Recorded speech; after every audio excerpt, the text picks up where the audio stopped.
এই ভিডিওটা দেখেন, তারপর আমি কিছু কথা বলতেছি। এই সমাজে মানুষ নামের অমানুষ এখন কতটা নিচে নামতে পারে তার একটা জঘন্য দৃষ্টান্ত দেখল ময়মনসিংহের ত্রিশাল। মাত্র 5 মাসের গর্ভবতী এক গরু, যার পেটে বেড়ে উঠছিল আরেকটি প্রাণ, সেই গাভীর জিহ্বা কেটে বালতিতে ফেলে রেখে গেছে কিছু দানব। ভাবুন তো, যে প্রাণী প্রতিদিন তোমার ঘরে দুধ দেয়, তোমার সন্তানের মুখে খাবার তুলে দেয়, সেই গরুটিকেই এভাবে নির্যাতন করা যায়? এটা কি মানুষ করেছে নাকি পশুর চেয়ে নিকৃষ্ট কোনো প্রজাতি? গরুটি এখন এক কোণে পড়ে আছে, মুখে খাবার তুলতে পারছে না, পানিও খেতে পারছে না, শুধু বড় বড় চোখে তাকিয়ে থাকে খাবারের দিকে। ওর চোখে প্রশ্ন, আমি কি অপরাধ করেছি? এ যেন মানবতার মুখে একটা থাপ্পড় না, একের পর এক চপেটাঘাত। গরুটি এখন এক কোণে পড়ে আছে, পুরো দেহটা কাঁপছে যন্ত্রণায়, তবু কোনো শব্দ নেই। আর তার পেটের ভেতরে যে সন্তানটি এখনো জন্ম নেয়নি, সেও হয়তো মায়ের কষ্ট অনুভব করছে, নিঃশব্দে ছটফট করছে, নারীর বন্ধনে কাঁদছে।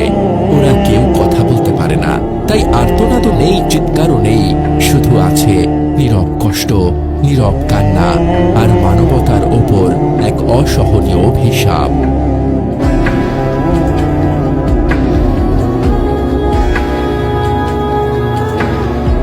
গরুর মালিক হরমুজ আলী বলেন, গরুর চিৎকার শুনে দৌড়ে যাই, গিয়ে দেখি গাভীর মুখ রক্তে ভেজা, জিহ্বা কাটা, পাশে রাখা বালতিতে পড়ে আছে সেই জিহ্বা।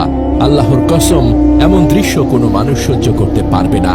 তিনি চোখ মুছে বলেন, ওটা শুধু একটা গরু না, ওর পেটে ছিল একটা প্রাণ, একটা বাচ্চা। আল্লাহ যেন এই অমানুষের বিচার করেন। ঘটনার পর থেকে এলাকা জুড়ে তীব্র ক্ষোভ ও চাঞ্চল্য ছড়িয়ে পড়েছে। এদিকে ঘটনাটির একটি ভিডিও সামাজিক যোগাযোগ মাধ্যমে ছড়িয়ে পড়েছে, যেখানে দেখা যাচ্ছে গাভীটি যন্ত্রণায় নিঃশব্দে ছটফট করছে। সেই ভিডিও দেখে অনেকে চোখের পানি আটকাতে পারেননি। ভেটেরিনারি বিজ্ঞানের মতে, গরুর জিহ্বায় গভীর কাঁটা বা ক্ষত হলে তা সার্জারির মাধ্যমে মেরামত করা সম্ভব, যদি ক্ষতটি তাজা থাকে এবং জিহ্বার অংশ ঠিকভাবে সংরক্ষিত হয়। সাধারণত অ্যাবজর্বেবল সেলাই ব্যবহার করে জিহ্বা আবার জোড়া লাগানো যায়, যাতে গরুটি আবার।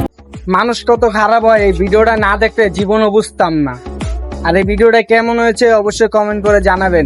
আর আমাদের পেজে নতুন হয়ে থাকলে পেজটা অবশ্যই ফলো করে দিবেন।